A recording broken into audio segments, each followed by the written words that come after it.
Okay, here we go. Everyone else who's late will catch up. Today we will be looking at graphing and linear equations. So graphing will be everything where we start to put things on this XY grid, and linear equations we are simply referring to any equation that can be graphed as a line. So to start off with, we're going to take a look at this idea called slope. Any line can be described by its slope. When we talk about slope, we're really just talking about how much a line goes up or goes down or stays relatively flat, and how quickly that happens. The slope is sometimes referred to as the rate of change. How quickly does it go up compared to how quickly does it go over? And this rate of change can often be described as, so we're talking about slope here, can often be described as the change in y over the change in x. Now, what does that mean? So what that's talking about is, if you've got a graph, this pen is not going to serve me well today. If you've got a graph, looks like that, and then you've got some line that's going through it. This is your x-axis, and this is your y-axis. So the change in y really means how much does this go up every time it goes over by a certain amount. Okay, you could do it the other way too. How much does it go over, which is your change in x, by how much does it go up, which is your change in y. Okay. The other way that we can talk about this is we can talk about this as your rise over your run. Okay, where the rise is just how much your y has changed, and your x, how much your x has changed is your run. Now there's an equation that helps us do this when we're going through all of this, and it looks like this.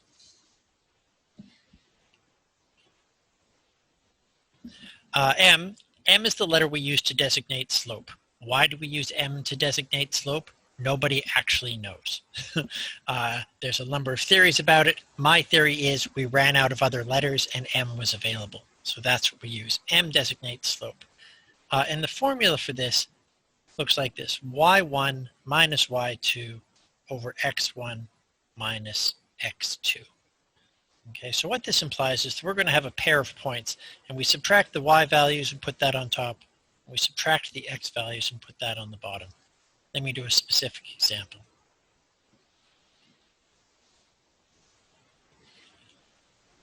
So,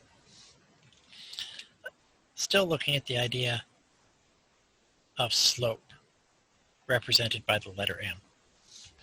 Let's say that we're given some points here. Let's say that we're given the points -2 and 1, and we're given the points 3 and -4.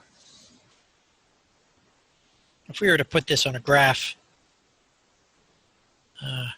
making sure I've got enough room here, I do. The point -2, 1, there's my -2, there's my 1, so there's the point -2 and 1. Then the point 3, 4, we follow the x values. We go over 1, 2, 3, and then we go up 1, 2, 3, 4. Oh, sorry, we're supposed to be going down 4. Haha. 1, 2, 3, 4. That's better. And there's the point 3, -4. And what we're trying to find now is what connects these 2 points. What's the slope that connects those? So, how do we do that? The equation that we were given for our slope, y1 minus y2 over x1 minus x2. So, this is our first set of coordinates. So that's going to be my x1, and that's going to be my y1. This will be my x2, and this will be my y2. So then we can go ahead and put these in. y1 is 1, y2 is -4, x1 is negative 2, and y1. Sorry, and y2. x2 is 3. There we go. y1 minus y2 over x1 minus x2. Then we do that. 1 minus negative 4 is 1 plus 4, which gets us 5. Negative 2 minus 3 gets us negative 5. So we get down to a negative of 1 over 1, or simply negative 1. And what that's saying is that for every time I go down 1, because it's negative, every time I go down 1, I'm going to go over 1. And we can see that that basically works on my really quick hand-drawn graph here.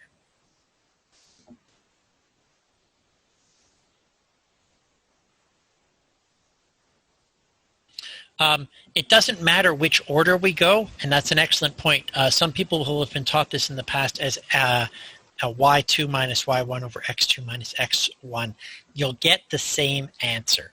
Let me just do it the other way so that you can see. If I went negative 4 minus 1 over 3 minus negative 2, negative 4 minus 1 gets me negative 5.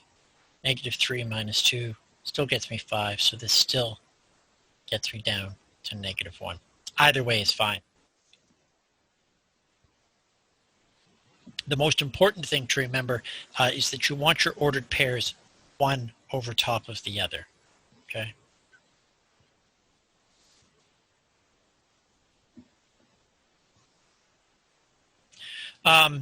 Okay, so it doesn't matter which pair of points you choose from a line. Any pair of points you choose on a line will always generate the exact same slope, because that slope is going to be consistent throughout the entire line. Now, sometimes you're given a bunch of points and you're asked, are these points on the same line? So how do we do that? We do that by checking the slopes that those points create. So we'll do this again. Different example this time. I'm just going to leave this up here.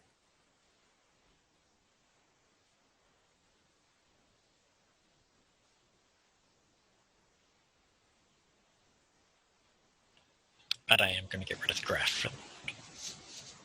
Okay, the next example. We're given the points 1, 1. Try that again. 2, 5, and 3, 6. And we are asked, are these on the same line?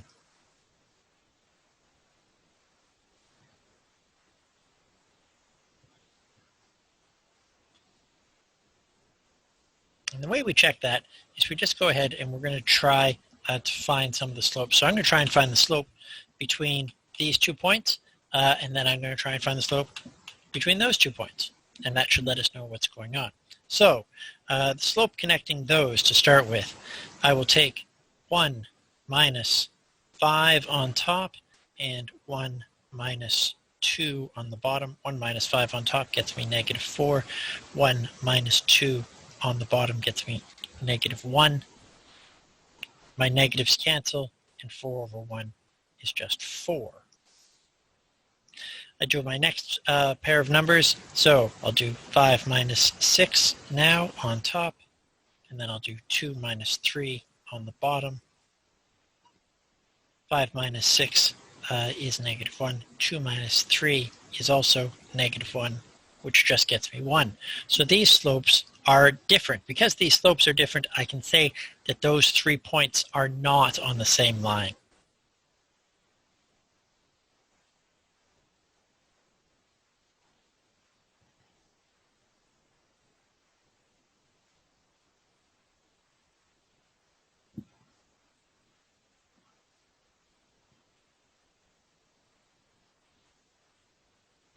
And it's as simple and straightforward as that.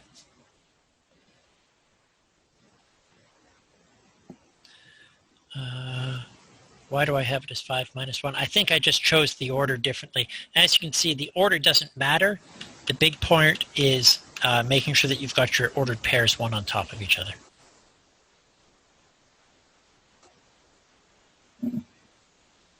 Okay. Any other questions before I keep going?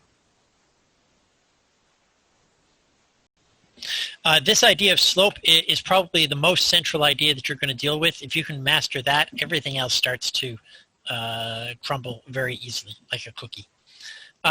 So I'm going to just erase all of this for now. It's going to come back, but now we're going to talk about the equation of the entire line. So we've talked about slope so far, an important part of the line, but not the entire equation of the line. So when we're talking about the equations of lines, there's three ways that generally these things can be written. One is the standard form, which, as you can imagine from the name, is the form that is most often presented for a line. And it is presented in the form of ax plus by equals c, where a, b, and c are integers.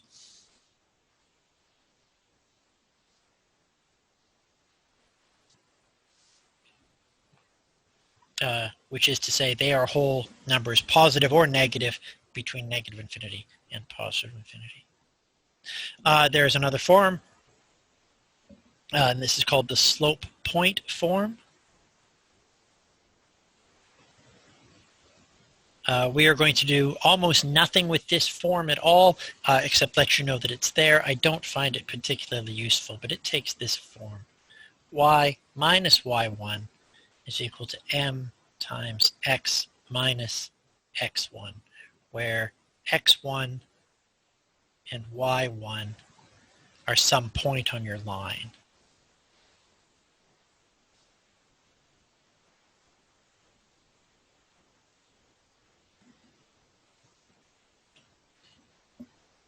And then there's a third form that we use, and I find this form to be the most useful and the one that we tend to go back to quite often. It's called the slope-intercept form, or the slope y-intercept form.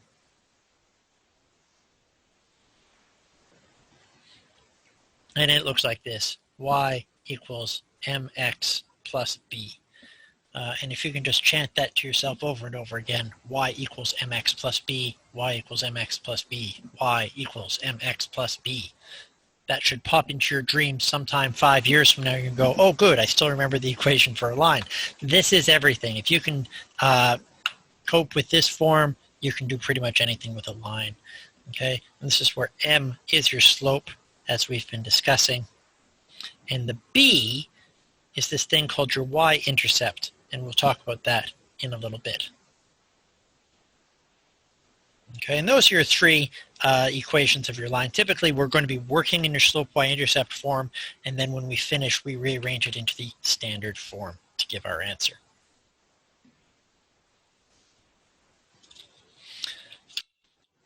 So let's do a couple of examples with this. We'll go to a work example. We are going to find an equation of a line given 2 points. So find the equation of the line between the point 3, 4 and 5, 7. So this is all we're given: 3, 4 and 5, 7. We're going to want the equation in standard form at the end, but we're going to start off by working with the slope y-intercept form, which I'll remind you is y equals mx plus b. First thing we're going to do is we're going to find m.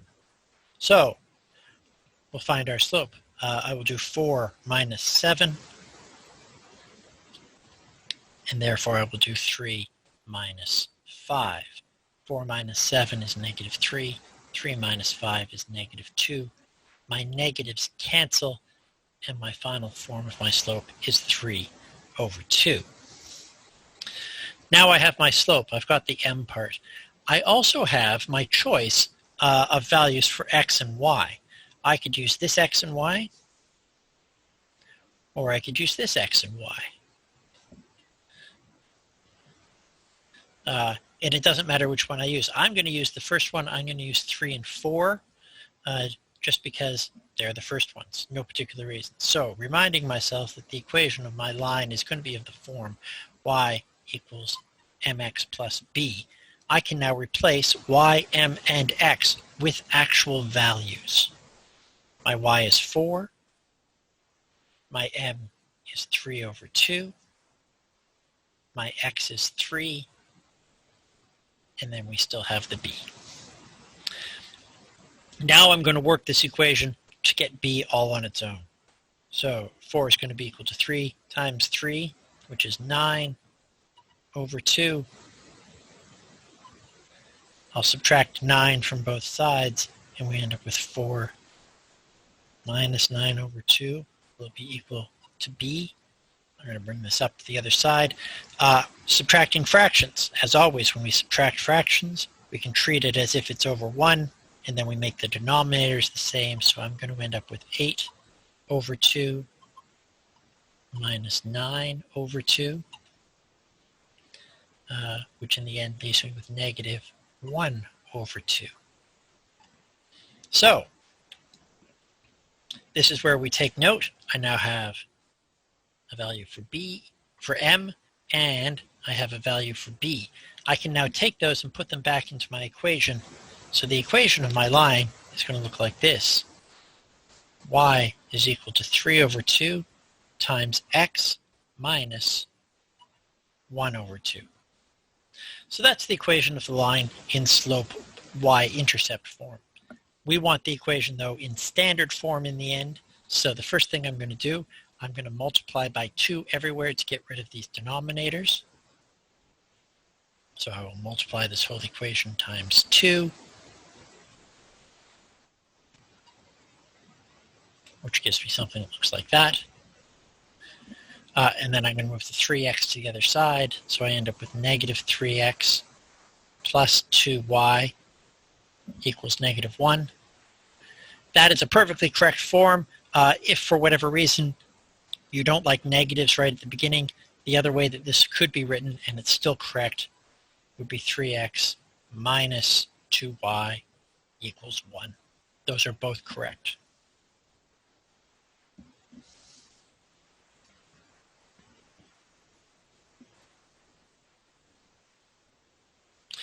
What happened to the 4? So we got down to this point. I turned it into 4 over 1. I now need my denominators to match. So I multiplied this equation by 2 over 2, and it turned into 8 over 2.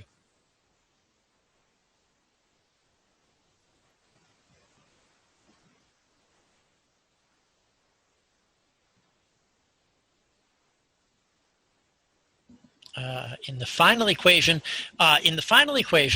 so remembering that 4 and 3 were just particular points on the line.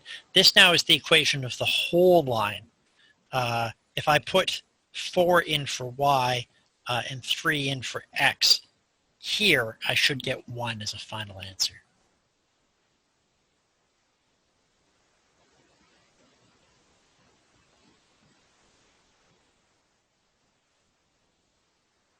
Okay, good. Any other questions before I go on to the next example?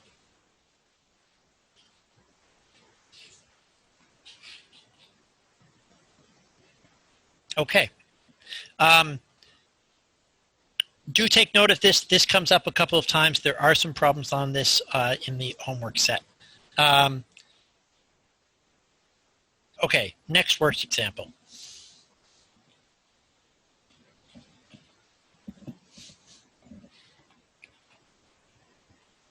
Find the slope and the y-intercept for the line 2x minus 3y equals 7. So 2x minus 3y equals 7. So that's the line given to us in standard form, and we want to rearrange this so that we can find the slope and the y-intercept. So we want the slope y-intercept form. So we're going to turn this into the form y equals mx plus b.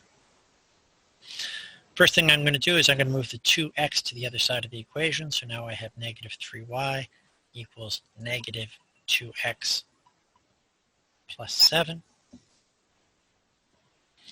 Then I need to divide by negative 3. And if I do it to one thing, which I do here, then I have to do it to everything. So that happens there, and that happens there. Which then leaves me with y equals, my negatives cancel, so I have 2/3 x. This now becomes a negative, so I can just say minus 7 over 3. So that means that the slope for this equation is 2/3, and the y-intercept is negative 7 over 3. So we can also write that as the ordered pair 0, negative 7 over 3.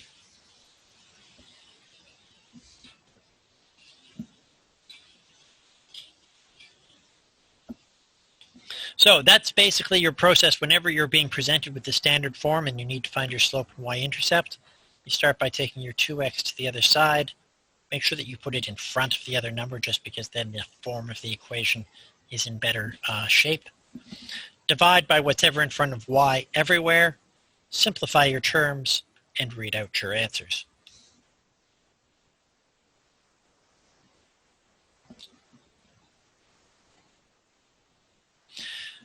Okay, now there are two special lines that we need to talk about. One of them is a horizontal line, and the other one is a vertical line. Now, these are fairly easy. They just take a moment to take a look at them so that it's fairly clear what we're talking about.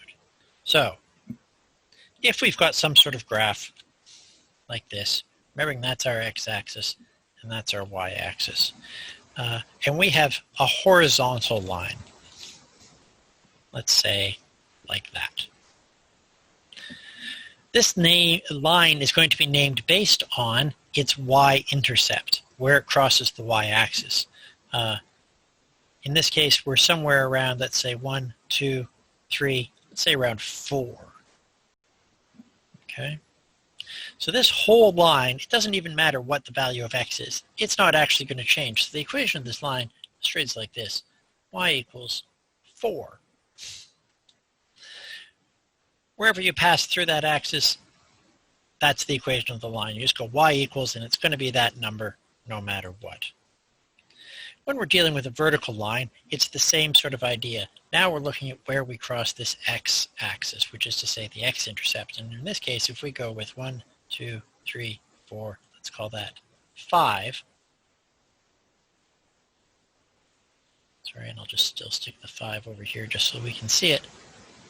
And we've got a vertical axis. Well, now instead of having a y equals that number, this is going to have an x equals that number. X equals 5. So whenever you see an equation where it's just x equals a number, that's always going to be a vertical line. Oops, that's not how you spell vertical. There we go. And whenever you see a y equals and then just a number, this is always going to be a horizontal line.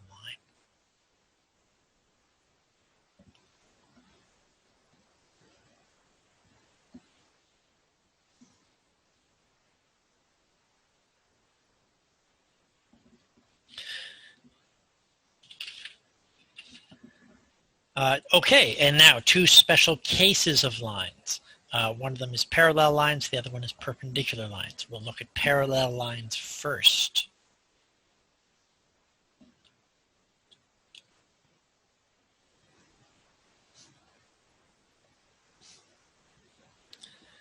Parallel lines. Parallel lines are two lines that go on and on forever, and they never touch. So if we have two lines that go on like that, and they never touch, what we know about them is these lines have the same slope. Okay?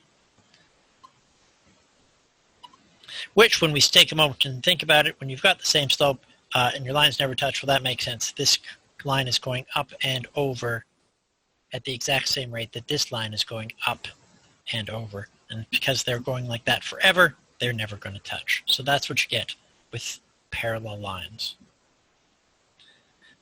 Let's do an example with this. So let's say that we're given the line 2x plus 5y equals 7. And we want to find a parallel line that passes through the point 1, 3. Okay? So, parallel lines have the same slope. Slope is our indicator that we're going to want to rearrange our equation into slope y-intercept form. So we go ahead and do that. The 2x is going to come over, and I end up with 5y equals negative 2x plus 7. We'll divide by 5 everywhere, and we'll find, let's get the 2 on top, that y is equal to negative 2/5 x plus 7. So that's the line that we're given. That's still this line. Now to find the parallel line that passes through this point, I'm going to take this equation with the same slope, so negative 2/5, but I'm going to have a different y-intercept. So I'm just going to change my plus 7 into a b. Now I'm going to use the point that I was given and put that in for y and x. And I will solve for b. 1 times negative 2/5 is still just 2/5, or negative 2/5. The negative 2/5 needs to come over. I've run out of room here. Pardon me for a second. I'm going to just move this up.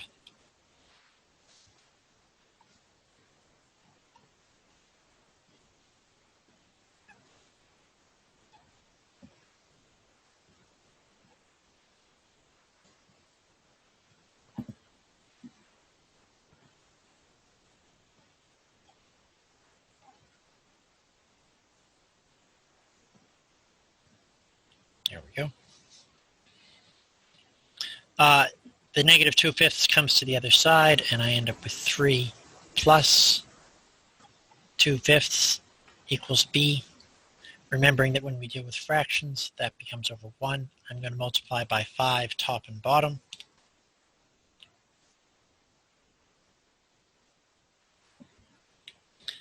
And I end up with 15 over 5 plus 2 over 5. So my b is in fact 17 over 5. So we use the same slope.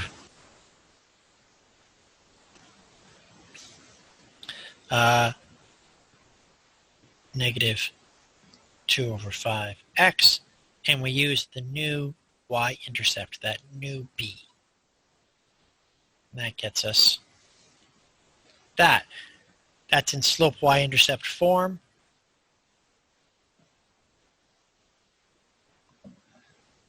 Make sure that's visible up there.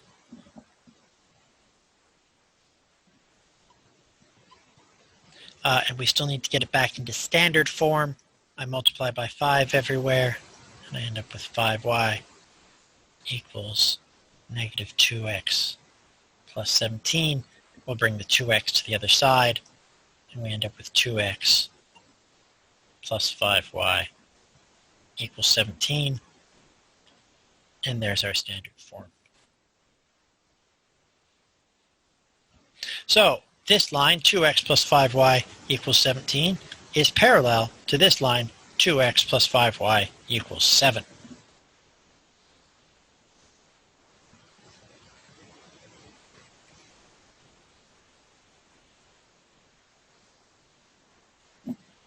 Any questions on that? Sorry, there's a couple of questions here. Why is it not 7 divided by 5? Oh, here. It in fact is 7 divided by 5. You're absolutely right. I skipped over that because we end up dropping that slope in the end, but it should be 7 over 5 right there. But ultimately, because this disappears, that made no difference to these calculations.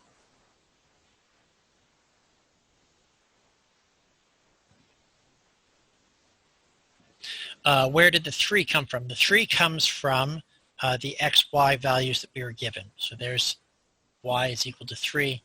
So I put y in. I put 3 in for y.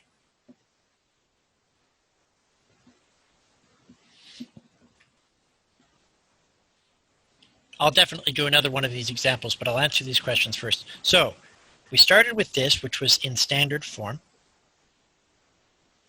This was that same equation in y-intercept form. The whole reason we wanted this was to grab this slope, because parallel lines have the same slope. now that we've grabbed this slope, I'm putting it back into the general form. So that is to say, I'm going to replace the given y-intercept with b. So then I'm going to go through and try and find the new y-intercept with the given slope. How do I do that? I use the point that's been given. So now I can replace y and x with the y and x I was given in the slope. Yeah.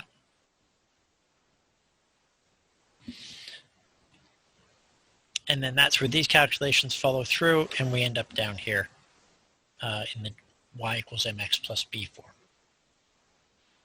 And then up here, all I'm doing is rearranging it back into its general form.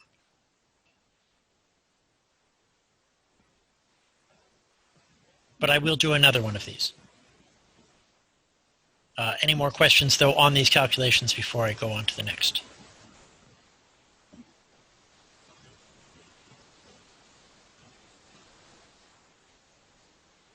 Okay, so let me do another one.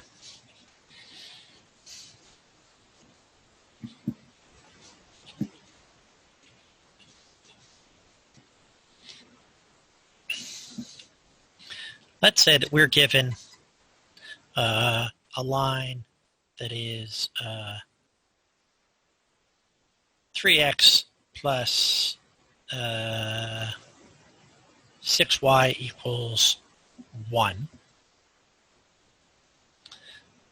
We're going to want to find a parallel line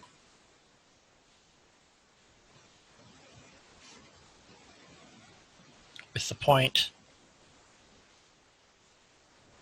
let's go with the point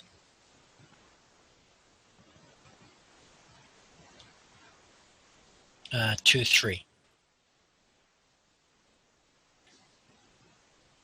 Okay.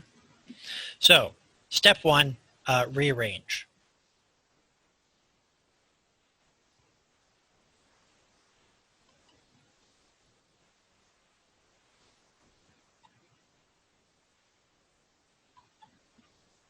So 3x plus 6y equals 1 becomes 6y equals negative 3x plus 1.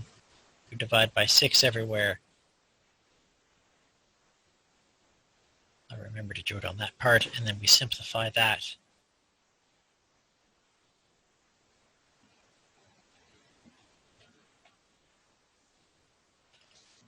And we have y equals negative 1/2 x plus 1/6. Step 2,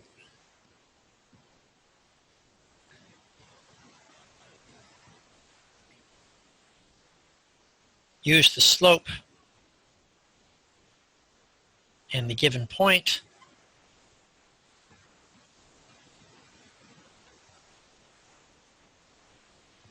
to find our new y-intercept. So that means I'm going to take y equals negative 1/2 x, and my 1/6 now becomes a b. I'm going to use the point 2, 3, so then this becomes 3 is equal to negative 1/2 times 2 plus b. Negative 1/2 times 2 is just equal to negative 1, so 3 is equal to negative 1 plus b. Add 1 to both sides, and it turns out that b equals 4.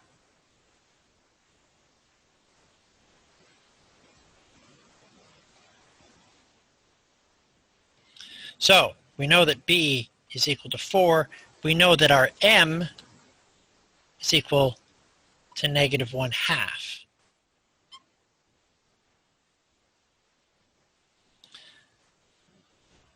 Just going to give everybody a chance to make sure you've got all these notes. Then I'm going to erase step 1, and I'll do step 3 up here.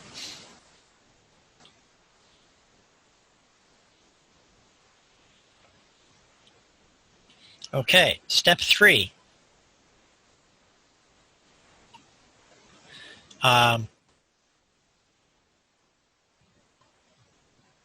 Write your new equation.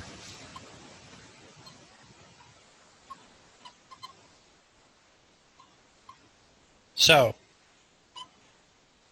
do this in the right order. M is equal to negative 1/2. B is equal to 4. So we take those, and now y is equal to negative 1/2 x plus 4.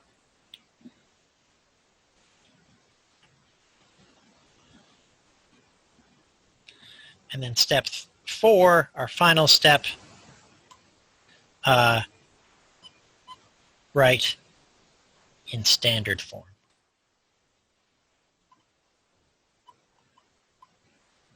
So y is equal to negative 1/2 x plus 4. I multiply by 2 everywhere. 2y equals negative x plus 8. Bring the x over. X plus 2y equals 8. And that's the final form.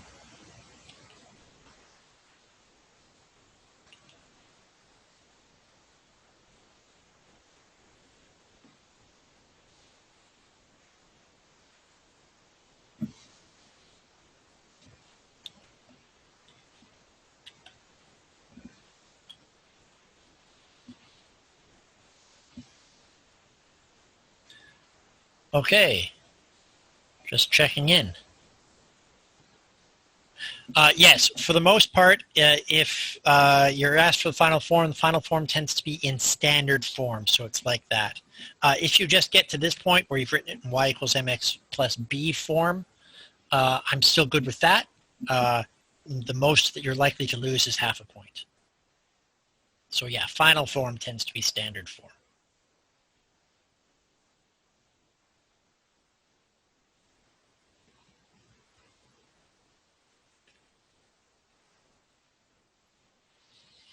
Okay, most people are right on top of all this so far, so fantastic.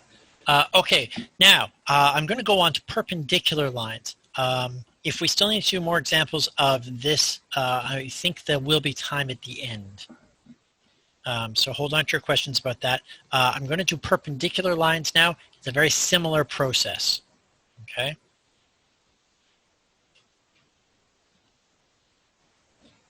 So start off by taking a moment to talk about perpendicular.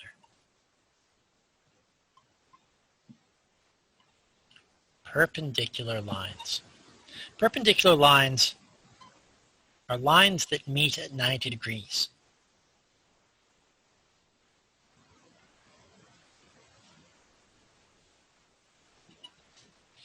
Okay, so when you see your standard graph, your y and your x-axes meet right here at 90 degrees.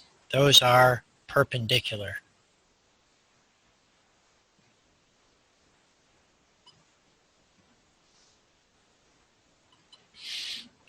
And there's a curious thing that happens in the relationships in the slopes of perpendicular lines. Perpendicular lines have negative reciprocals.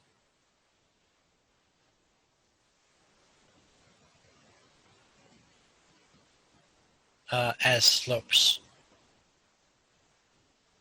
Well, what does that mean? Negative reciprocals.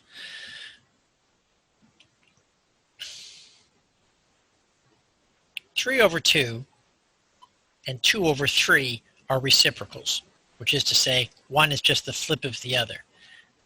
In order for them to be negative reciprocals, one of them needs to be negative and the other one needs to be positive. So that when you multiply these, ultimately what you end up with is negative 1. That's what negative reciprocals means. Okay, so perpendicular lines meet at 90 degrees, which means perpendicular lines are going to have reciprocals, which when multiplied make negative 1. How can we use this in a practical way? Well, let's take a look at an example.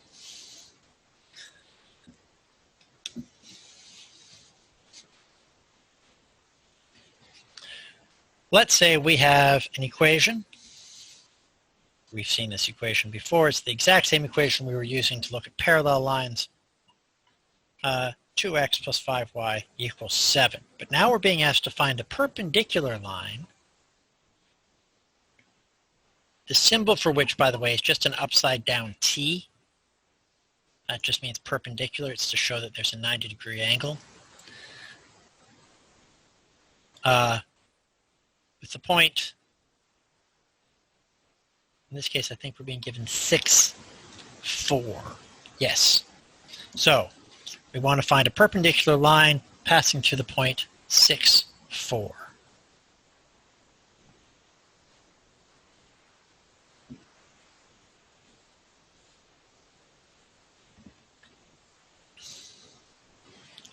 So once again, we are going to rearrange this into y equals mx plus b form. 1.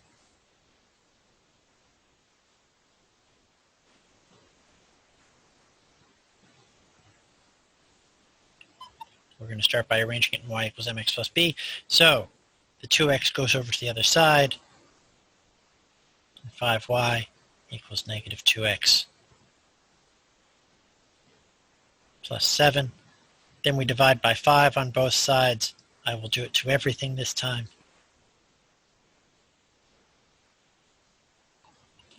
There we go. Step 2. We want to identify the slope and its negative reciprocal.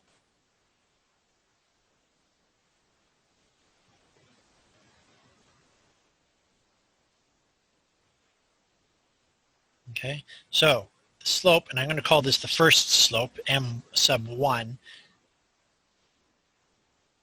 is equal to 2/5, which means that the slope that I want, which I will call m sub 2, I'm going to flip it on its head and make it positive. So what I now want is that slope.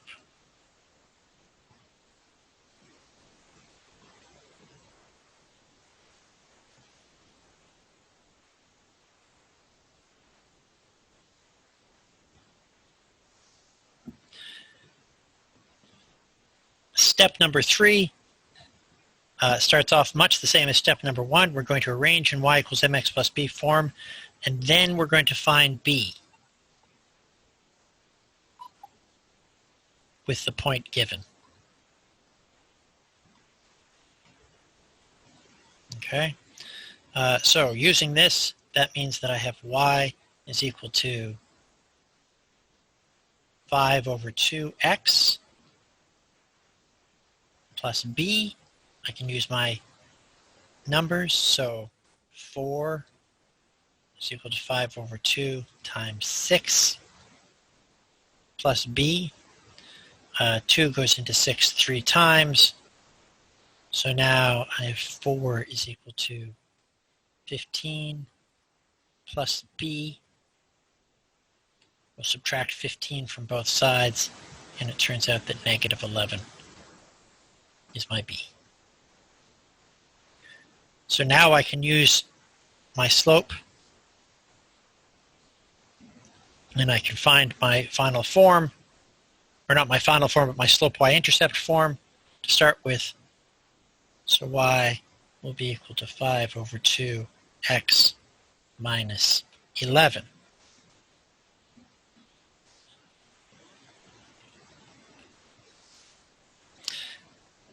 So now we can arrange in standard form.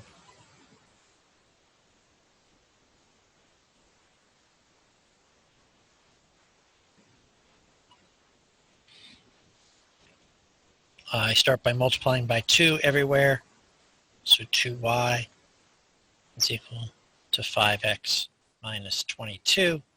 I'll move the 5x over, and it becomes negative 5x plus 2y equals negative 22.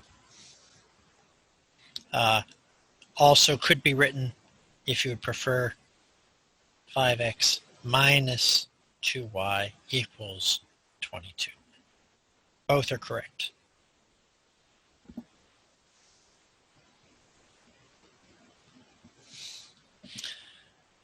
So you can see in terms of finding parallel lines and perpendicular lines, the process is very, very similar. You just need to be careful that you spot what you're supposed to do with the slope in there.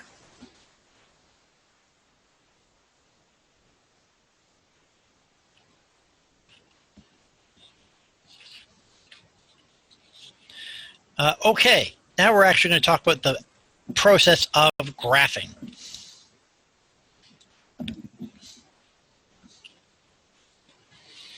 We've done a whole bunch with calculating lines and finding the equations of lines, which is very important stuff, but at some point we also need to know how to put this onto a graph.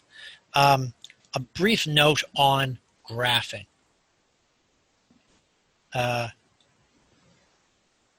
Most of the time, a computer is going to make a graph better than you can. That's why we have computers. They're wonderful things. So what I'm looking for is not pinpoint accuracy in your graphing. I'm just looking for a few key points that let me know that you know what you're doing. Okay, and that's why I'm going to show you the ways that I'm doing. And start part one of that is we're going to graph using intercepts.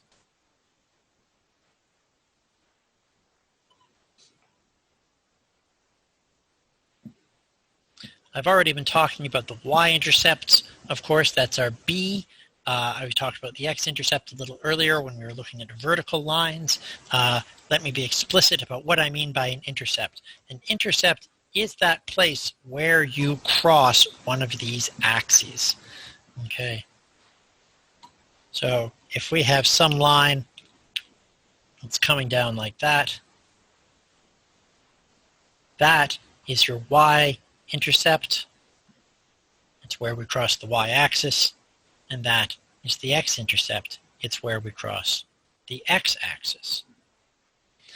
There are a couple of interesting things about intercepts. They tend to be fairly useful things because we automatically know at least one of the coordinate values here. Wherever I cross the y-axis, I know that my x value is going to be 0. Okay, so my y-intercept is always going to be at the point 0 and then y, whatever that y number is. Conversely, my x-intercept always has a y value of 0. So when I'm here, I know I'm always going to be at whatever the x value is, followed by a 0. That becomes very, very useful because it's much easier to solve things knowing one of the points already. So, for example, let's take a line. I'm going to make this go away for a second. I will bring it back. But if we are being asked to graph the equation 2x plus 3y equals 12. We'll start by looking at the x coordinate. So we'll say, let's let y equal 0.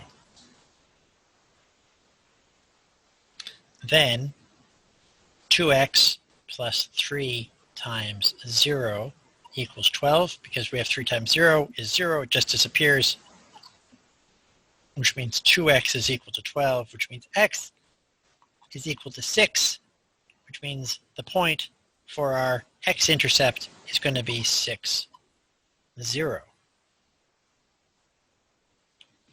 We'll do this again, but now we'll do it with x. We're now going to let x equal 0. Sorry, let me just take this down a little bit.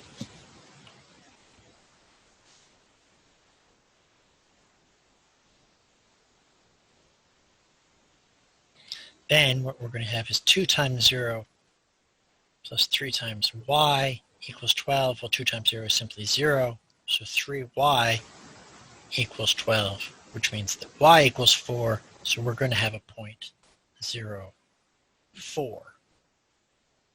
Okay. Now we have 2 points. If you have 2 points, you have a straight line. 2 points is all you need for a straight line. And when I talk about graphing, if you're not already given a graph or grid upon which to graph it, let me show you about how precise I'm looking for it.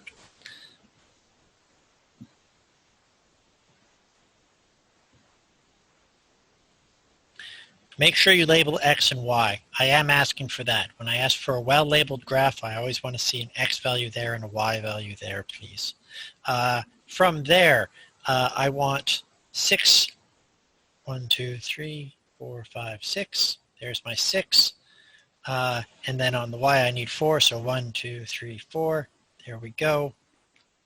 So I can label this point here as 0, 4. And then I can label this point down here as 6, 0. And then I just draw a quick line that connects them. The other thing that I'm looking for, arrows on the ends of your lines just to show that it goes on forever. As you can see, I'm not looking for it to necessarily be particularly straight. I don't need it to be particularly accurate. I just need to know that you know that that's the point 0, 4, that's the point 6, 0, and there's a line that connects them. If it needs to be more accurate than that, we'll go to a graphing calculator or we'll go to a graphing program online. Okay. That having been said, I'm going to take this moment right now and I'm going to introduce you to my preferred online graphing calculator. For those of you who haven't been introduced to it already, it's a thing called Desmos Graphing Calculator. And I'm just going to write that down for you. Desmos.com.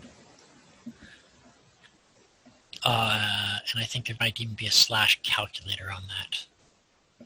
Yes, so let me just spread that out. So that's going to be desmos.com/calculator.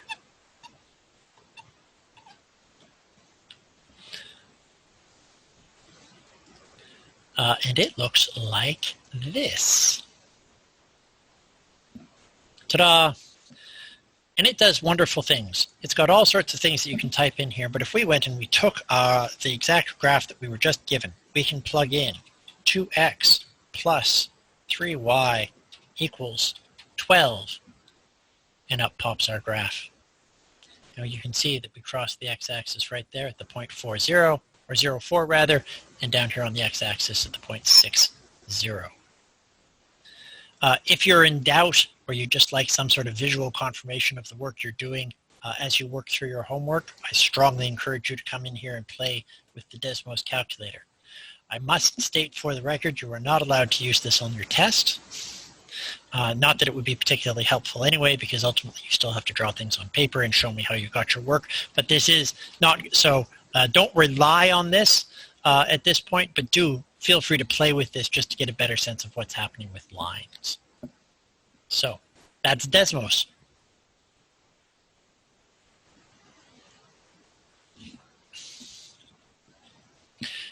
Okay, so this is graphing with intercepts. If you're asked to graph with intercepts, this is the process that you're asked. Let y equals 0, solve for your x-intercept. Let x equals 0, solve for your y-intercept. Use your 2 points to draw your graph. There are other ways to graph things as well. One of them is graphing using the slope-intercept form. Let me show you that one.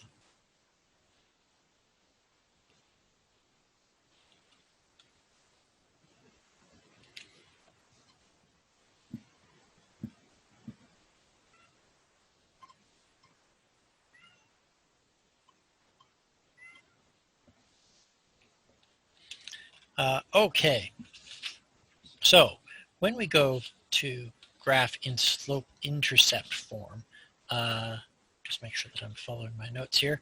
We want to get things, of course, into the form y equals mx plus b.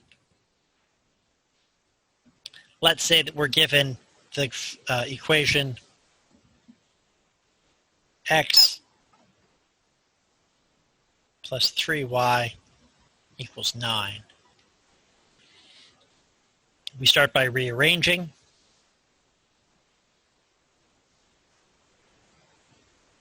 Divide by 3 on both sides. And just for clarity, I'm going to write it like this. y equals negative 1/3 x plus 3.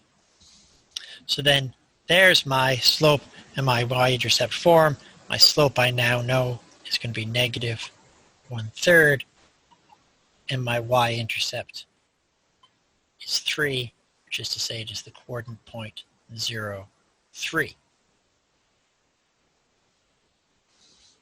Okay. So far, so good. Once you've got it in this form, and you've got these things, then you can go ahead and throw it onto a graph.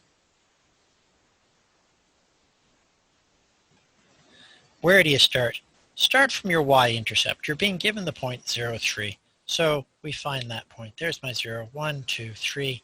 There's the point 0, 3.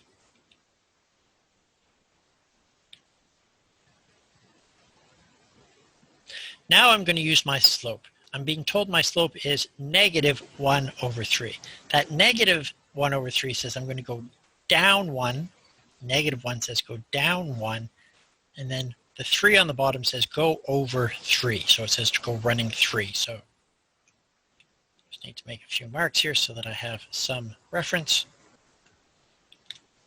Down 1, 1, 2, 3 over. There's my next point. Okay.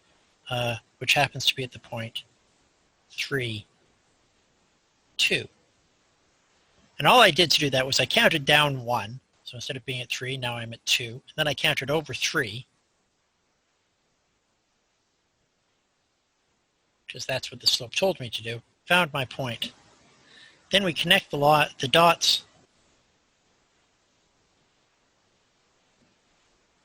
and that's our line.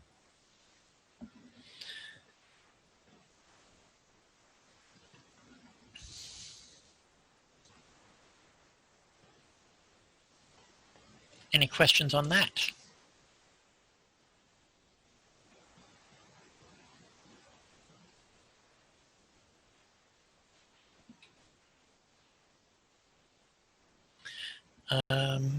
Okay. What are we talking about now? Now we need to talk about whether or not a point satisfies a given equation of a line. A point satisfies an equation of a line if the equation is a true statement when we satisfy the point in, or satisfy the point in, when we substitute the point in. So, for example, if we're given the equation of a line like 2x minus y equals 3,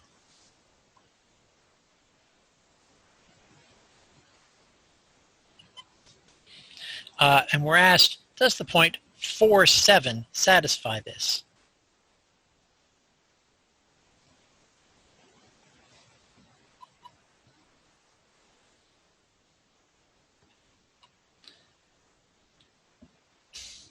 Very simply, in order to do this, we're given x and y values 4 and 7.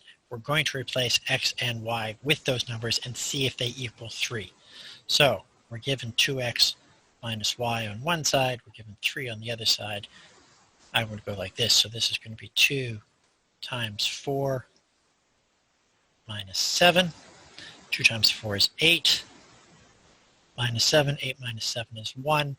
1 does not equal 3, so no, does not satisfy.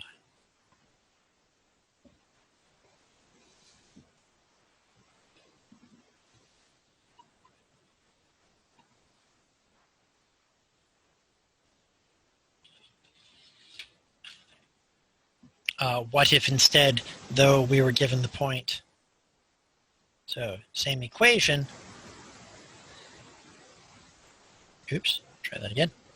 But now we want to know, does the point 6, 9 satisfy? Same process. 2x minus y equal to 3.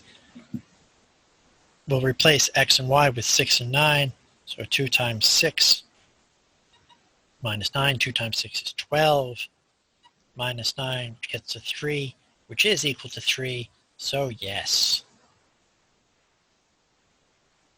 does satisfy.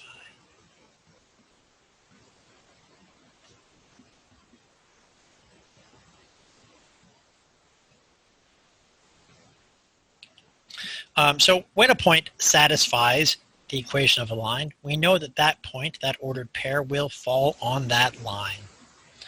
And that's really all it is that we're trying to find out. So the other way that you could ask this question is, does the point 4, 7 fall on this line? No, it does not. Does the point 6, 9 fall on this line? Yes, it does.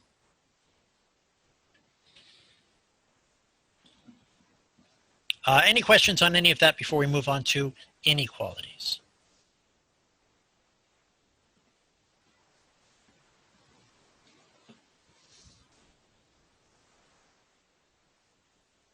Okay, inequalities. Up until now, we've been dealing with equalities of some form or another, be they equations or functions or what have you. They've all been using the equal sign. If you see an equal sign, that's an equality. When we're dealing with inequalities,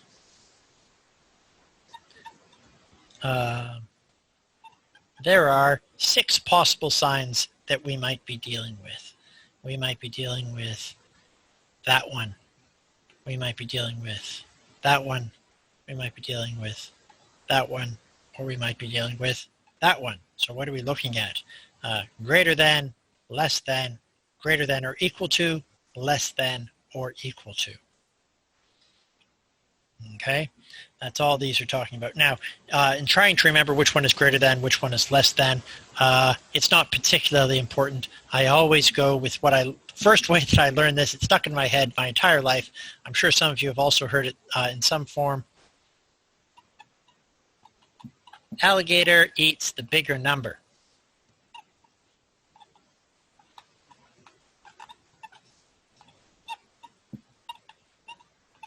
So that's all you need to remember about that. Alligator eats the bigger number. If I have a 4, it's going to be greater than 3. Alligator eats the bigger number. Every time. So there's a couple of things that we need to know about inequality signs. For the most part, they work exactly the same way as an equals sign. However, there is one thing that happens with inequalities that is worth noting, and that's what happens if you multiply or divide by a negative. Okay? If you multiply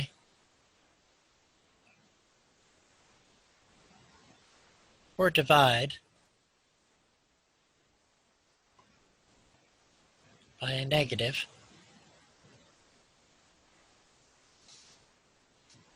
then your sign switches direction.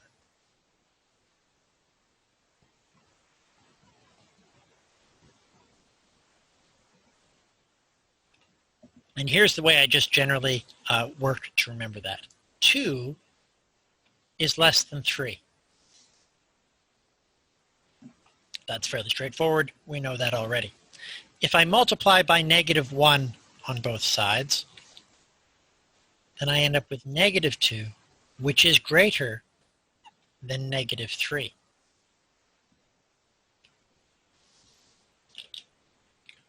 So here I'm just going to say, if you multiply by -1,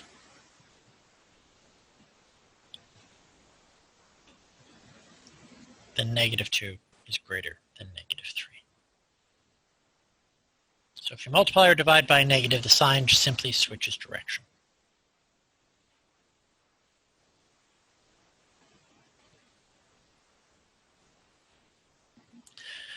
Okay, with that little aside, let's go on to take a look at what we do with all of this. So again, we're going to be looking at whether or not a certain point satisfies a certain inequality. So if we, so we want to know, does the point 2, 5 satisfy the inequality 3x plus y is less than 10? So again, we're just going to put our x and y values in. So I have 3 times 2 plus 5. On one side, I have 10 on the other. 3 plus 2, or 3 times 2 is 6. Plus 5, 6 plus 5 is 11. Is 11 less than 10? No. Does not satisfy.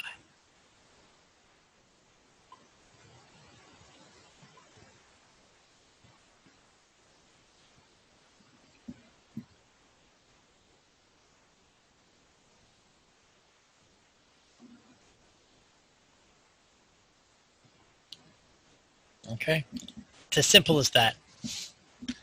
All you're looking to do is to see whether or not it satisfies that equation. Now, when we're graphing these things, the graphing works very much the same way as your graphing of lines does. So we could rearrange this so that it was in y, our slope-intercept form. If we wanted, we can keep it as it is and graph it by intercepts if we want. It works the same way. So let me take a slightly different example, though. I'll go with the examples. If we're given the equation 3x plus 2y is less than or equal to 5, we want to start with the related equation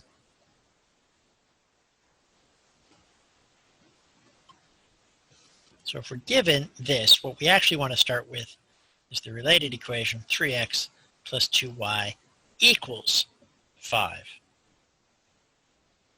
And then we're going to go ahead and we're going to graph that line. As soon as I find my next page of notes, there we go. And you do that the same way. Let's say that we go with the intercepts. If we let y equals 0, then 3x equals 5, and x will equal 5 over 3, so we'll have the point 5 over 3, 0. And if we let x equal 0, then we'll have the point 2y equals 5, which is to say y will be 5 over 2, so we'll have the point 0, 5 over 2.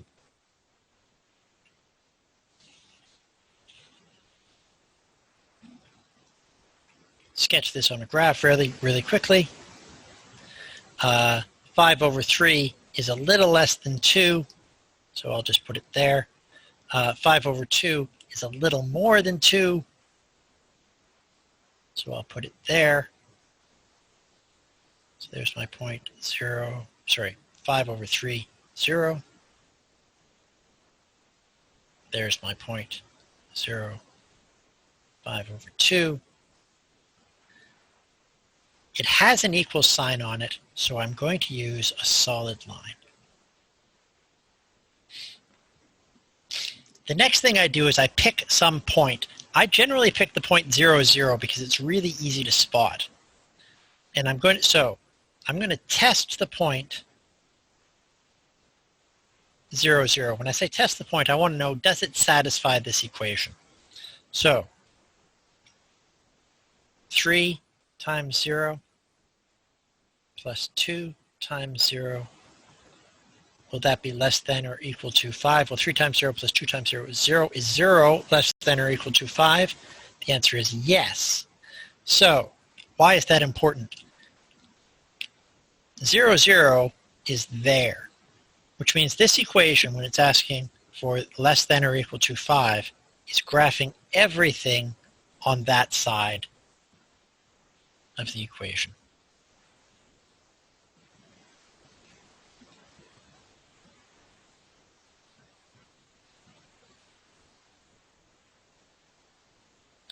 Sorry, Allison, I missed your question. Why doesn't what satisfy? The previous example, I'm guessing. Why doesn't it satisfy? It doesn't satisfy because 11 is greater than 10. So, okay. So just before I go on to the next example where I'm going to basically do this whole process again, I'm going to take this equation. I'm going to take you back to that Desmos calculator. This is one of those places where, especially when you're starting to deal with the inequalities, it's not bad to show them here. So the equation that we were given was 3x plus 2y is less than or equal to 5. And as soon as you do that, you can see this whole thing comes up and it shades in the side on the underside of the line, or on the left-hand side of the line, because every point in there satisfies this equation. You could pick any point. So I could pick the point, let's go with 2 and -2. So -2, 2. You put that in there and it would all calculate out to being less than or equal to 5.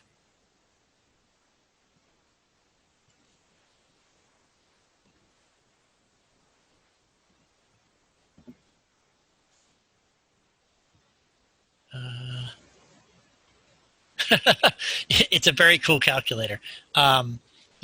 If you're into the social media surfing, you can find various places on your Instagrams and your Facebooks and your Twitters that provide you with graphs, equations for graphs that you can plug in to Desmos, and you can create some pretty cool things. It's a lot of fun to play with. Can it do taxes? Unfortunately, no. Okay, one more example, then we'll do a stretch, and then I'm free to take questions. So, still looking at the inequalities. We'll do one more. We want to sketch, which is to say we are going to graph the inequality x minus 2y will be less than or equal to 6. So step 1, we want to sketch the line, the related line, x minus 2y is equal to 6. Doing a quick calculation, if we let x equals 0, then negative 2y equals 6, so y is equal to negative 3, so that's the point 0, negative 3.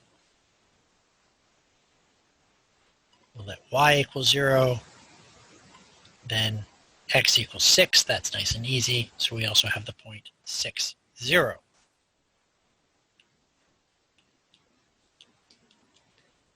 Draw ourselves a quick graph. There's my point, negative 3, 0, or 0, negative 3 rather, sorry. And then I want the point 6, 0. 1, 2, 3, 4, 5, 6, good. So there's 6, 0. I will connect those lines. I'll pretend that's right on the line. There's that line. Then I find a point. We'll ask, does 0, 0 satisfy?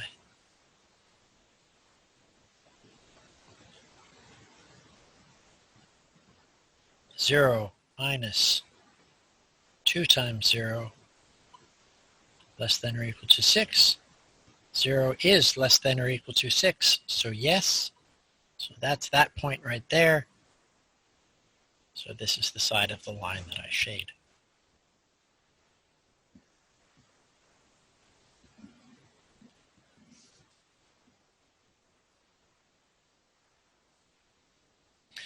And as always, please make sure you label your graph.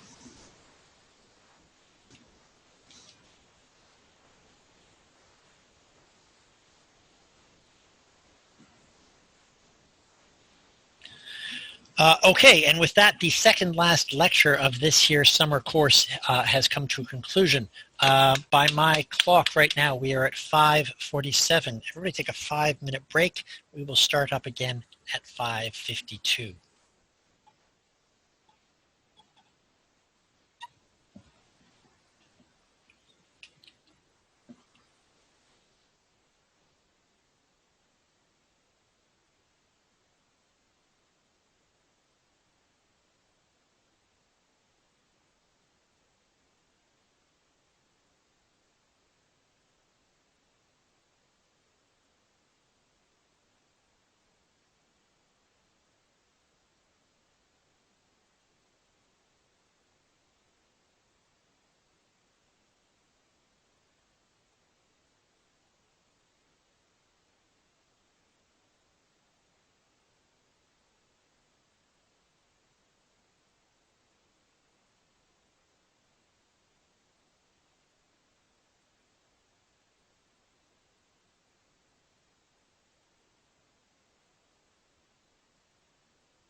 Okay, I hope everybody managed to have a bit of a stretch and grab some water and generally work the kinks out. We're back. Okay, I have a plan to do a sampling through the homework questions, which was what I was planning on doing, just to keep addressing questions around graphing. However, if you have other specific questions, I am prepared to answer those also.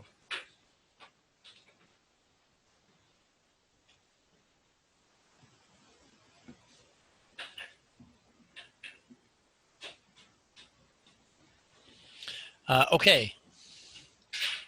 I am being asked to skip back and take a look at question 9D from the polynomials section. So just a quick moment to call that one up.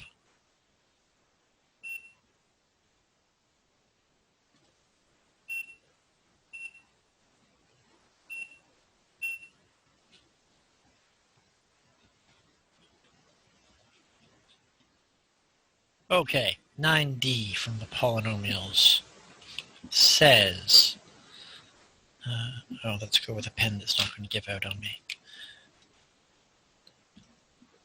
X squared minus 25 over x squared plus 6x plus 5, and we're adding this to x over x squared minus 1.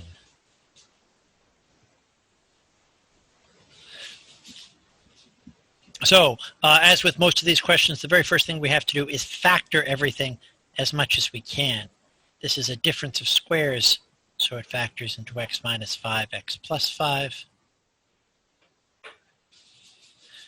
What multiplies to make 5 but adds to make 6, and the answers are x plus 1 and x plus 5. Here I have x, and I have another difference of squares, x plus 1, x minus 1.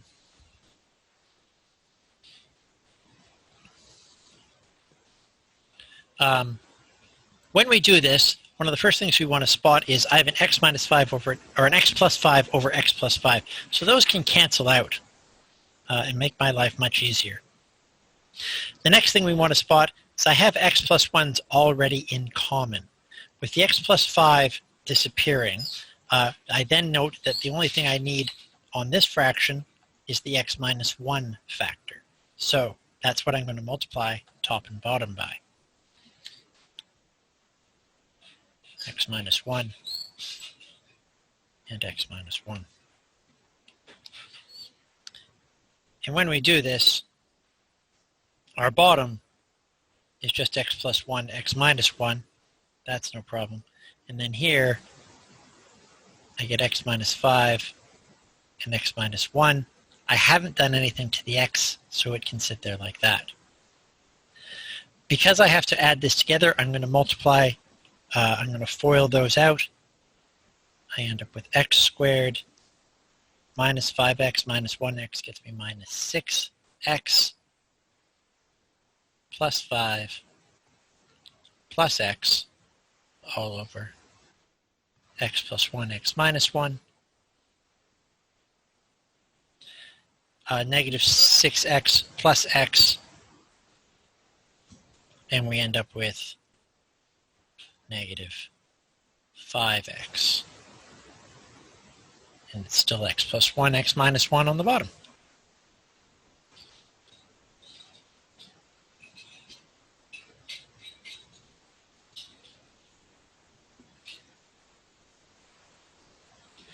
The reason the two x minus 1s don't cancel is because there isn't also an x minus 1 on this term.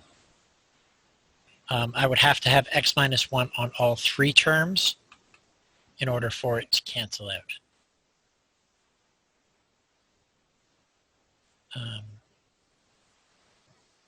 Does that make sense? Would you like to see that more explicitly written out?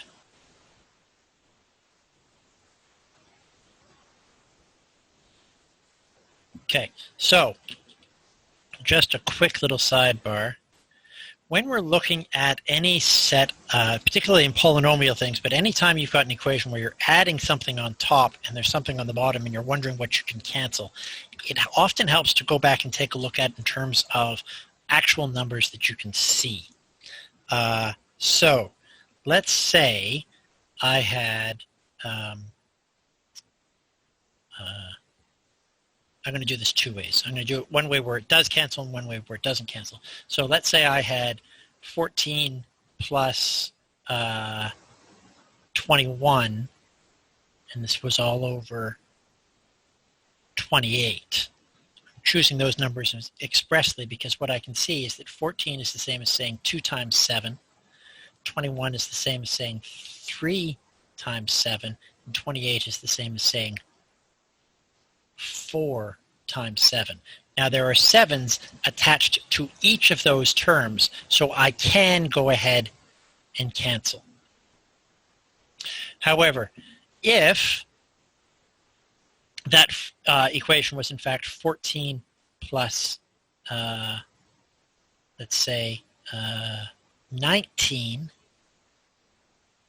over 28, well, again, I can take my 14 and I can take my 28, and they can be 2 times 7 and 3 and 4 times 7. But I can't get a factor of 7 out of the 19. Because I can't get that factor of 7 out of the 19, the 7 doesn't cancel everywhere, so I can't simplify it any farther. And it's that exact same idea. It's sort of like a factor that you have to be able to bring out. Does that make sense? Cool.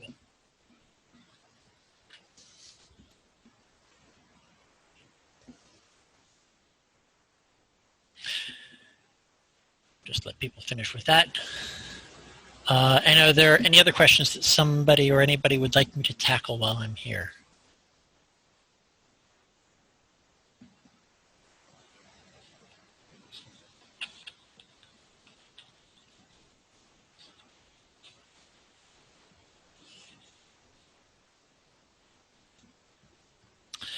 Okay. Without any other specific requests, I'm actually going to do a couple of questions from the homework. So I'm going to start off with the straightforward ones. Question number 1, which is asking you to find the slope given a pair of points.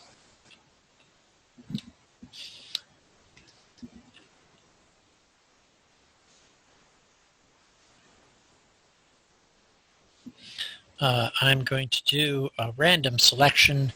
I'm going to do B.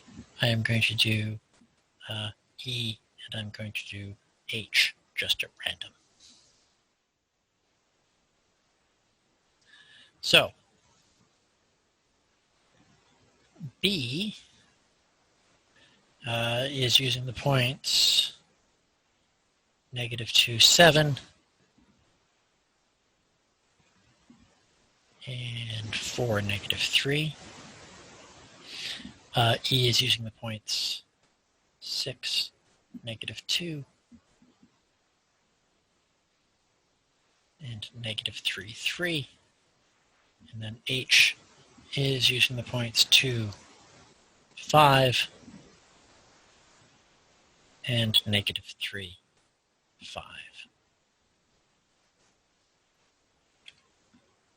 Keeping it fairly straightforward, I will just write this up. So it's y1 minus y2 over x1 minus x2, also simply known as your rise over your run. So working from here, y1 minus y2 is going to be 7 minus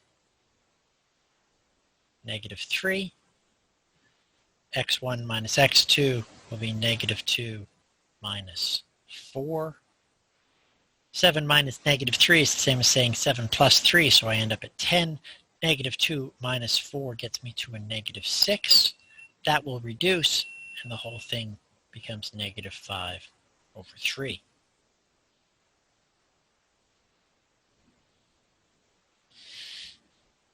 We'll do it again. negative 2 minus 3 over 6 minus negative 3. Negative 2 minus 3 is negative 5. 6 minus negative 3 is 9.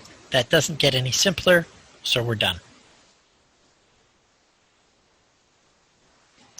And one more for good measure. So here I end up with 5 minus 5.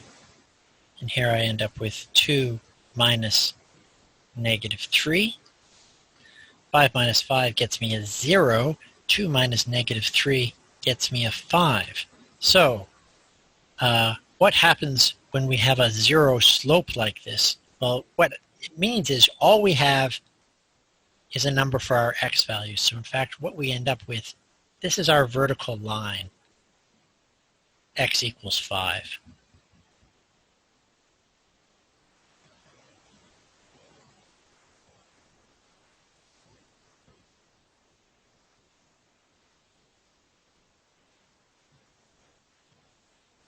Okay.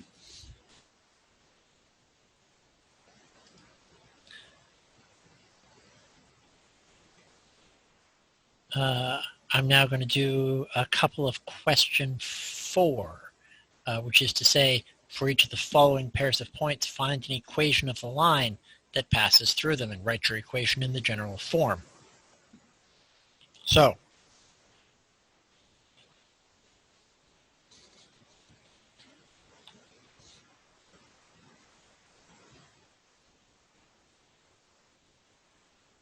general form, ax plus by equals c.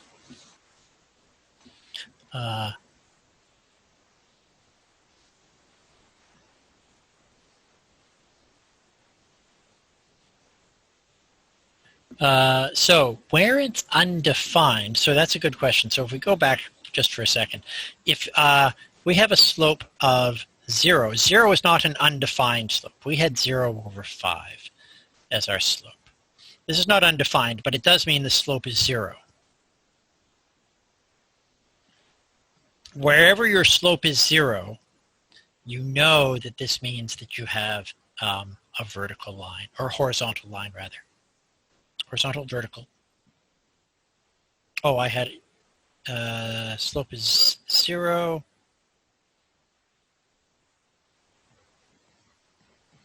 Over 5. Oh, sorry, I got this backwards in my own brain. Slope is 0, sorry. But the equation is not x equals 5. We were given the points, getting towards the end of the day. Let me go back to this one. We were given the points 2, 5, and negative 3, 5. And we can see that what happens when that slope is 0, it doesn't matter what the x value is. It's the y value that doesn't change. Sorry, so y is equal to 5. I said x was equal to 5 earlier. I should not have. It's y is equal to 5. And the slope is 0 because what's happening there, if we take a look at this really quickly,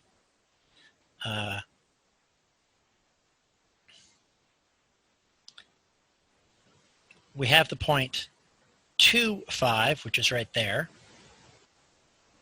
And we have the point negative 3, 5, which is right there.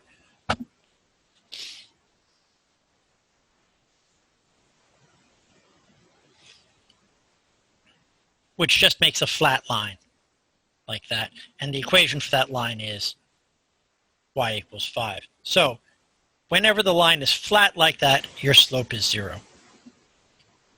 The other one, where it says the slope is undefined, would be if we had some number on top. Randomly, I'll pick 2, but your bottom is 0.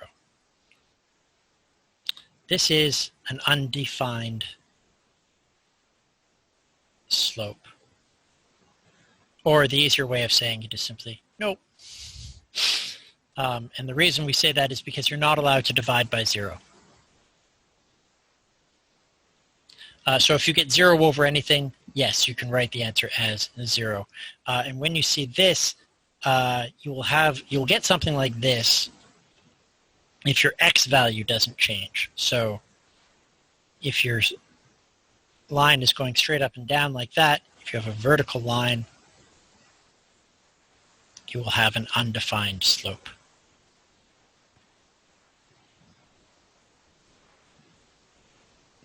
Wow, I can't spell vertical today. There we go. There are less rules and more kind of consequences of what happens. You sort of want to think of it as a roof. If you have a flat roof, there's no slope on your roof. If you have a wall, well, the slope on a wall, right, when it's just straight up and down like that, well, it's not really a slope at that point. It goes up and down infinitely, so we say it's not defined.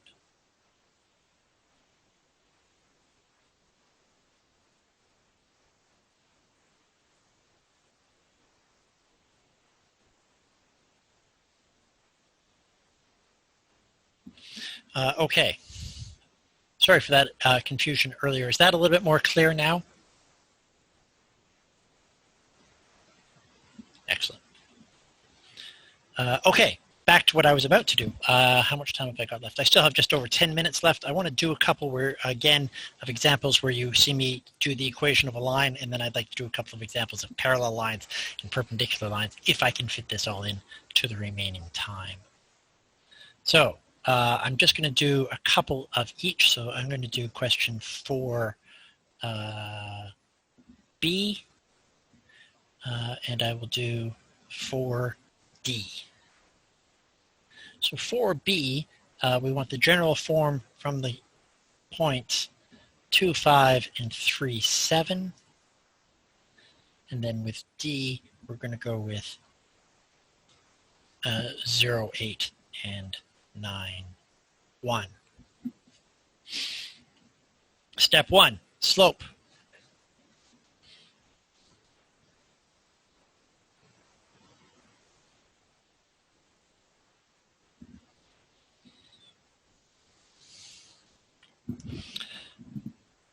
Five minus 7, 2 minus 3. 5 minus 7 is negative 2. 2 minus 3 is negative 1. So this just gives me a slope of 2. Step 2, we want our y-intercept. So y equals 2x plus b. I pick one of my points. It doesn't matter which one. I'm going to pick the first one because I generally do. 5 is equal to 2 times 2 plus b. So 5 is equal to 4 plus b. A quick bit of mental math lets us know b equals 1.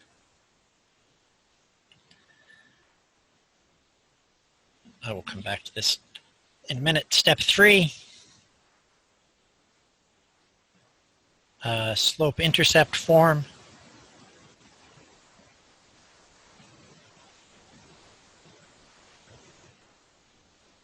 So I take my m, I take my b, y equals 2x plus 1. And then step 4, general form.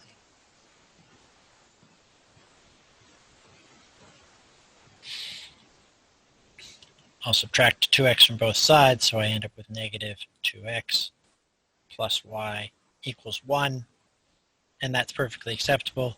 If you don't like negative numbers to start with, you can switch all the signs, and you can say 2x minus y equals negative 1, and both are correct.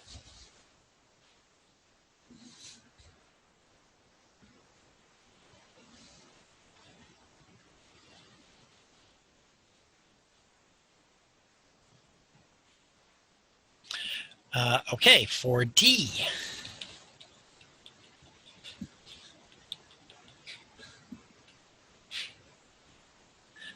It wanted the points 0, 8, and 9, 1. Just double check to make sure I got that correct. Yes, I did. Good. Same process. Step 1, we do the slope. So I need 8 minus 1, and I need 0 minus 9. 8 minus 1 is 7. 0 minus 9 is negative 9. So that's my slope. Y-intercept. Y will be equal to negative 7 over 9 x plus b.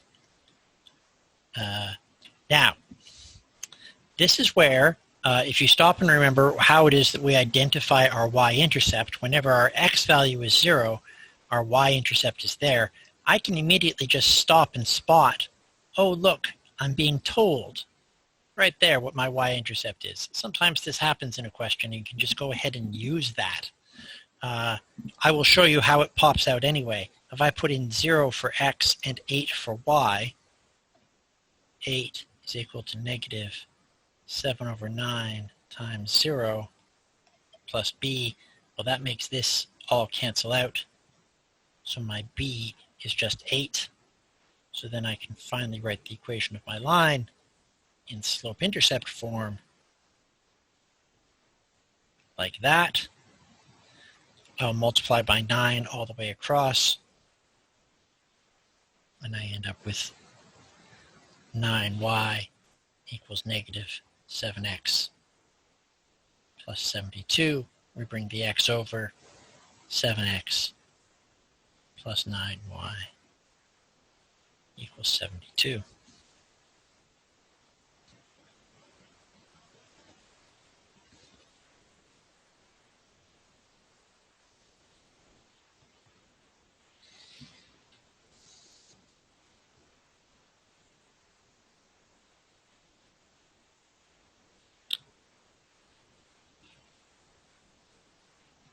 Okay.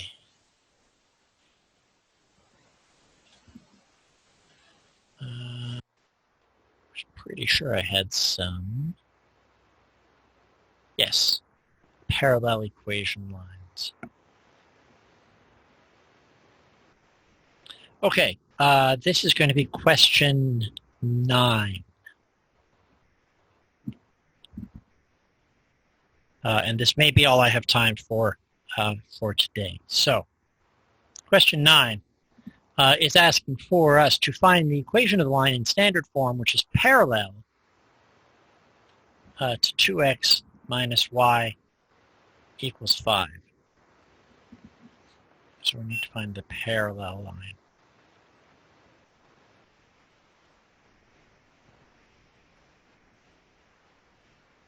line. Step 1, we want this in slope y-intercept form.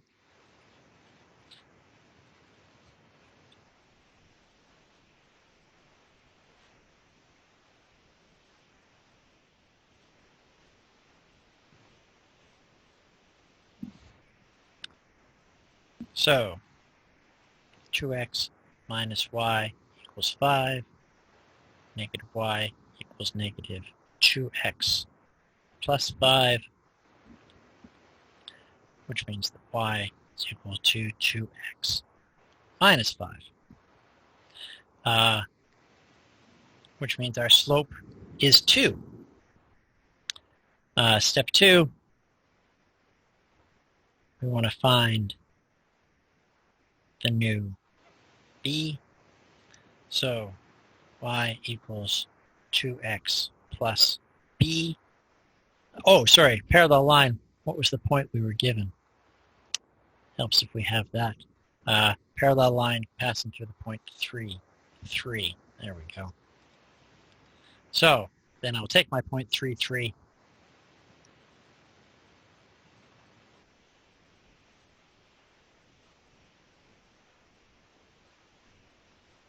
So 3 is equal to 6 plus b. So b equals negative 3. So I have m equals 2, b equals negative 3. Step 3, slope y-intercept form.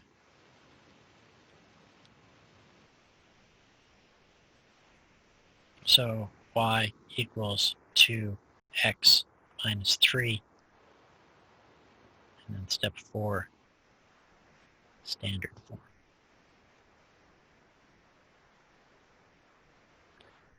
We bring the 2x over, we end up with negative 2x plus y equals negative 3, or 2x minus y equals 3.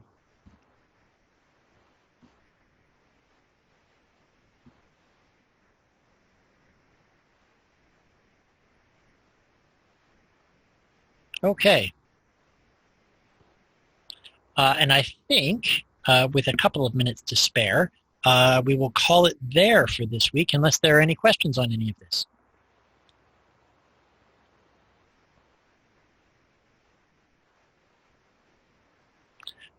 Okay.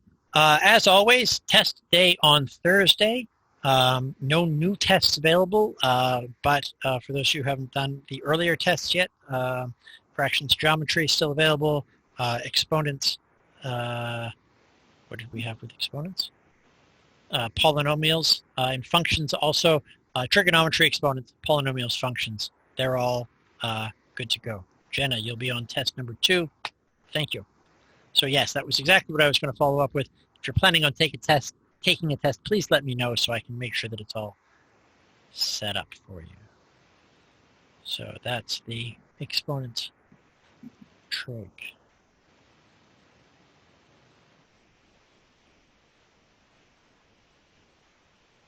Great. Lauren, you'll take number 2 as well. Great. And Lauren, I have sent you an email replying to your, no, not twice, to your last email. If you could just let me know about a time, that would be excellent. Alexandra. Okay, perfect. This is going to be the polynomials functions. I see Jeremy, I see Diana, and I see Alexandra.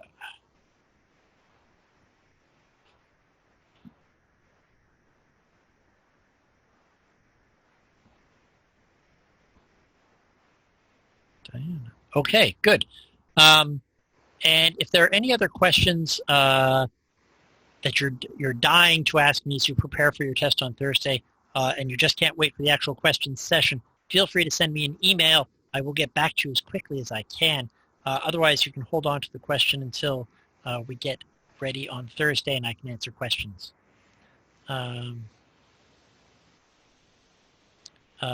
Jackie, you're looking at taking, and that's going to be test number 3. Is that right? Yeah.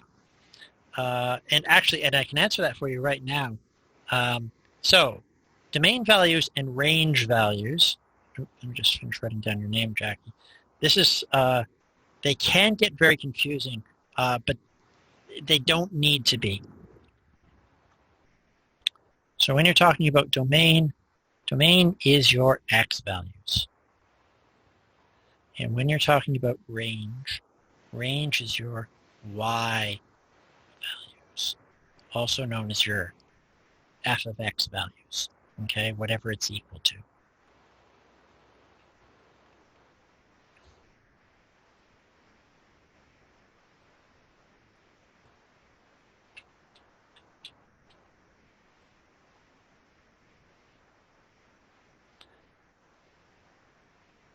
So, for example, let me just call up a quick example.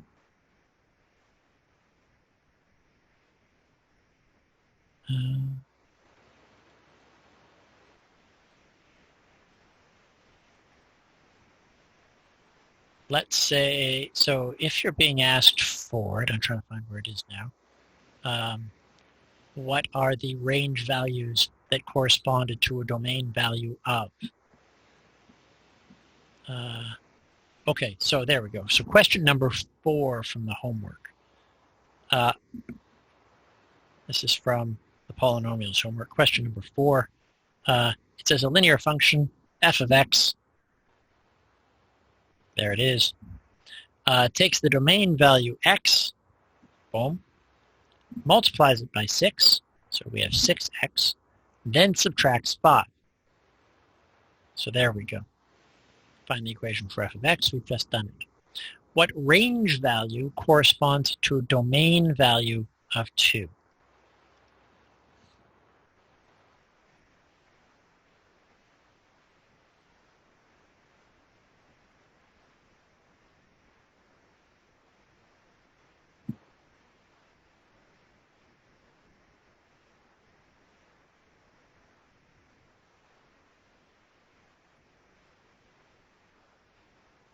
Okay, so let's just break this apart. Range value, these are going to be your y values or your f of x values, which is to say the answer. And then your domain values are your x values. So what this means is, if you want to find what range value corresponds to a domain value of 2, I'm going to take my function, f of x, and I'm going to put 2 into the equation, which means I'm going to have 6 times 2 minus 5. 6 times 2 minus 5 is going to be 12 minus 5, or 7. So now this is my range of value that corresponds to my domain value of 2. Is that more clear? Does that help?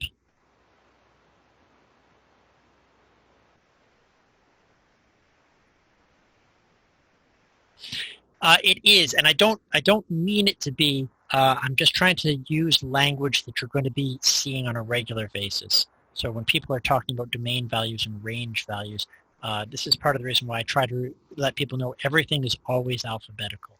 Right? D comes before R, X comes before Y, so that's how they relate.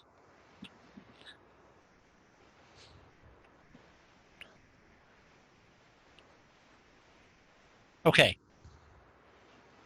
So what about the domain value corresponding to a range value of 10? With the same function, or is that the next question?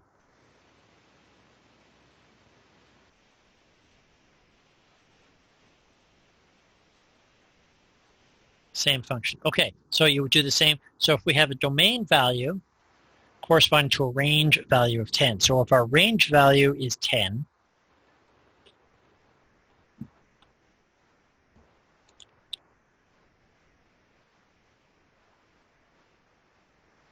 that means it goes in to replace our f of x, which means that we can say that 10 is equal to 6x minus 5.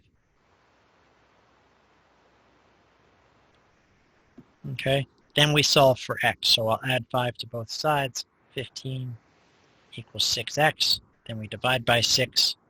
So 15 over 6, which both divide by 3. So 5 over 2.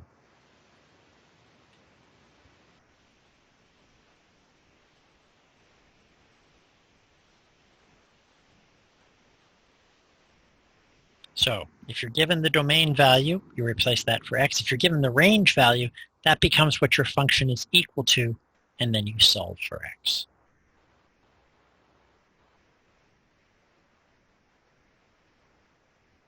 So the answer is 5 over 2, yeah.